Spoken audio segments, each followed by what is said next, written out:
за неовластено приредување огномет во Тетово и под сомнение за предизвикување пожар во Гостиварско Градец приведени се 2 лица. Во првиот случај се работи за 46 годишник кој на семејна веселба околу 22 часот во понеделникот организирал огномет. Со лицето е разговарано и против него ќе биде поднесена соодветна пријава. Второто приведување е на лице од Градец кој се сомничи за предизвикување пожар. Огнот избувнал вчера предпладне над селото, при што била зафатена нискостеблеста шума Бори Багрем.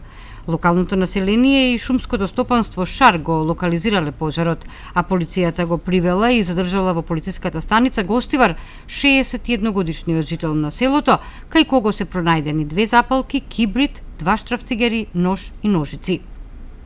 Полициските активности насочени кон утврдување на исправноста на автобусите.